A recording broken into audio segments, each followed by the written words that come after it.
C'est très facile pour certaines personnes qui bénéficient de cette administration et pour les personnes connectées d'une manière ou d'une autre à Tunibu de rejeter ce que Donald Trump vient de faire au Nigeria. Le coup de marteau des visas sur les Nigérians. Il est très facile pour eux de le rejeter d'un revers de main en vous disant ou en vous faisant croire que cela n'a pas d'importance. C'est parce que le Nigeria ne plie pas à leurs exigences qu'ils en veulent à nos ressources, etc.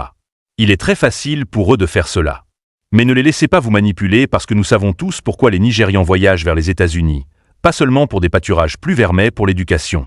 Quand ils sont éduqués aux États-Unis, ce type d'éducation n'est pas disponible au Nigeria. C'est la vérité.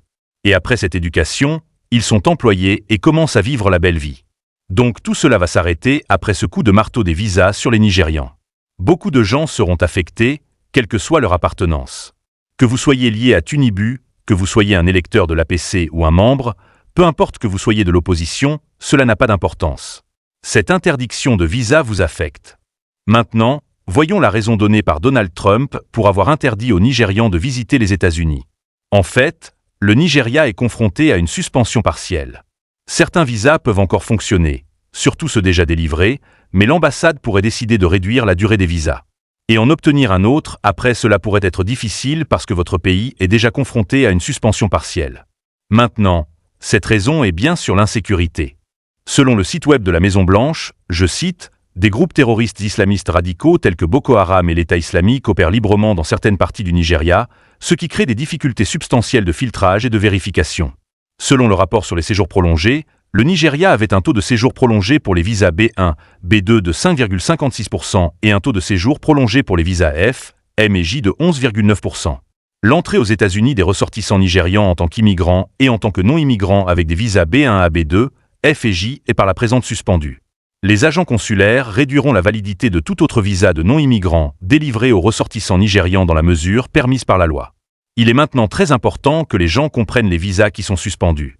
Souvent, quand les gens veulent voyager dans un pays, ils ne savent pas réellement le type de visa dont ils ont besoin. Ils ne les connaissent pas par cœur. C'est quand ils veulent faire une demande qu'ils vont sur le site web ou téléchargent les formulaires et qu'ils voient alors le type de visa qu'ils doivent remplir et demander. Commençons donc par le visa B1. Le visa B1 est un visa de non-immigrants qui est principalement destiné aux visiteurs d'affaires, aux personnes qui font un court séjour comme assister à une conférence, négocier un contrat et bien d'autres types de visites. Et vous pouvez voir que cela affecte surtout les hommes d'affaires et même les fonctionnaires parce que la plupart de ces travailleurs du gouvernement voyagent toujours à l'étranger pour assister à une conférence ou une autre, à une formation ou une autre. Donc la plupart des gens travaillant dans le gouvernement qui assistent à des conférences à l'étranger seront interdits des États-Unis suite à cette interdiction de visa sur le Nigeria. Voyons maintenant le suivant. Le visa B2 qui est normalement accordé avec le B1. Certaines personnes demandent les deux en même temps.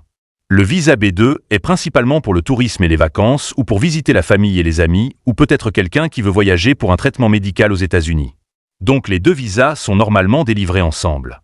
Si quelqu'un voyage aux États-Unis pour assister à sa conférence et en même temps veut faire du tourisme et visiter de beaux endroits, la personne peut demander les visas B1 et B2 en même temps. Donc maintenant toute personne allant aux États-Unis depuis le Nigeria pour le tourisme ou pour visiter, pour assister à une conférence, à une formation ou quoi que ce soit, la personne ne sera pas prise en charge. Ce visa est actuellement restreint au Nigeria. Voyons maintenant le suivant. Le visa F. Le visa F est aussi un visa de non-immigrants. Mais pour les étudiants, que vous alliez aux États-Unis pour étudier à plein temps, que vous ayez une admission dans une université américaine, c'est le visa F que vous demanderez et puisque ce visa est maintenant interdit au Nigeria, est suspendu. Personne ne peut obtenir un visa F depuis le Nigeria. Les étudiants nigérians en souffriront, oui, bien que cela ne semble pas affecter les étudiants qui ont déjà terminé le dépôt de leur demande de visa.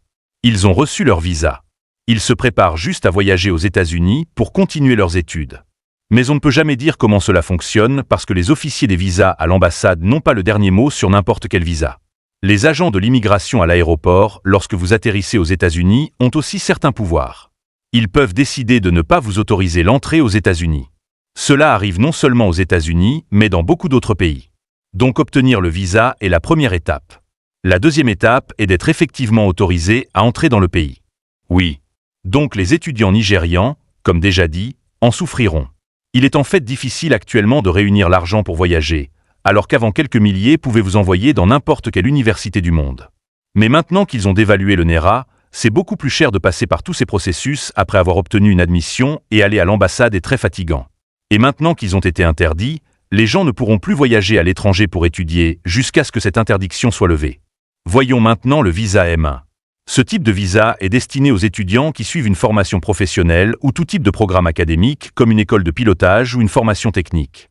Imaginez donc un pilote stagiaire qui veut poursuivre sa formation et son éducation aux États-Unis. Peut-être que le type d'avion avec lequel il veut s'entraîner n'est pas disponible au Nigeria. La personne doit voyager aux États-Unis pour cette formation. Cette personne ne peut pas obtenir de visa après cette interdiction de visa sur le Nigeria par le président américain. Le dernier, le visa J1 est comme l'autre, le M1, mais celui-ci est plus large. Le domaine qu'il couvre est large. Il couvre la recherche, la formation, l'enseignement, même les programmes d'échange éducatifs. Imaginez donc quelqu'un qui fait progresser sa carrière et qui a besoin de quelque chose comme ça pour avancer son éducation, pour faire progresser sa carrière. Il ne pourra pas faire cela maintenant. Donc la leçon ici est que la délivrance des visas est à la discrétion du pays qui vous délivre un visa. Ce n'est pas une obligation de délivrer un visa à qui que ce soit et ce n'est pas un droit. Donc les Nigérians doivent l'assumer. Ils doivent comprendre que les États-Unis protègent leurs propres intérêts. Et la question est, protégeons-nous nos propres intérêts ? Comment des terroristes et des criminels peuvent-ils circuler librement dans les communautés nigérianes comme s'ils possédaient le territoire ? La plupart d'entre eux perçoivent des taxes dans de nombreuses communautés au Nigeria. Donc cela ne peut pas être toléré dans un pays sain d'esprit. Et le gouvernement n'en fait pas assez. C'est la réalité. Les Nigérians doivent se dire la vérité. Donc tout pays sérieux qui ne plaisante pas avec sa sécurité se méfiera du Nigeria parce que de toute évidence, ils ne voudraient pas admettre dans leur pays quelqu'un qui est lié au terrorisme. C'est la réalité. La deuxième leçon ici est que les Nigérians doivent commencer à faire le lien. Ainsi, quand ils souffrent de choses que leurs collègues dans d'autres pays tiennent pour acquises mais qu'ils en souffrent, ils doivent toujours essayer de faire le lien avec le leadership. Ils doivent toujours blâmer l'échec du leadership pour ce qu'ils endurent. Le fait que vous soyez un étudiant brillant au Nigeria aujourd'hui et que vous ayez reçu une bourse d'une université à l'étranger, peut-être aux États-Unis, mais que vous ne puissiez pas voyager. Donc vous, en tant qu'étudiant, devez être capable de retracer cela jusqu'à l'échec du leadership. Quiconque est en charge, quiconque a causé ce problème que le président américain a cité pour avoir frappé le Nigeria de l'interdiction de visa, vous devez blâmer cette personne pour cet échec. Si vous ne faites pas cela, cela signifie que vous ne comprenez même pas d'où la pluie a commencé à vous frapper et où elle va s'arrêter. C'est un adage africain au fait. Donc les Nigérians doivent apprendre à relier leurs difficultés à l'échec du leadership. S'ils commencent à faire cela, vous ne verriez pas des choses comme l'achat de vote. Oui, les Nigérians combattront les personnes qui veulent acheter leur vote parce qu'ils verront tout clairement. Ils verront que ces gens sont des escrocs. Au lieu de fournir une bonne gouvernance, ils veulent acheter leur vote pour revenir au pouvoir et perpétuer le statu quo. Donc cette compréhension pour les Nigérians est très très importante. Actuellement, beaucoup de gens se considèrent comme des spectateurs. Quand vous parlez de politique, ils vous disent de laisser la politique aux politiciens, mais la politique c'est la vie.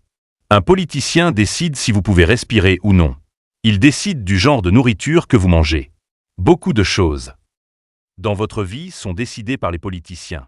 C'est comme ça que ça fonctionne. Regardez l'Assemblée nationale. Quelle que soit la loi qu'ils adoptent, vous devez obéir à cette loi. Qu'ils soient des criminels adoptant la loi, vous êtes forcés d'obéir à cette loi parce que ce sont eux qui se font vos seigneurs. C'est comme ça que ça fonctionne.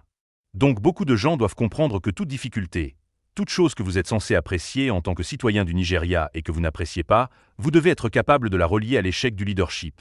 Vous devez être capable de blâmer les personnes qui vous volent ou vous empêchent de bénéficier des services sociaux que d'autres tiennent pour acquis. Merci d'avoir regardé.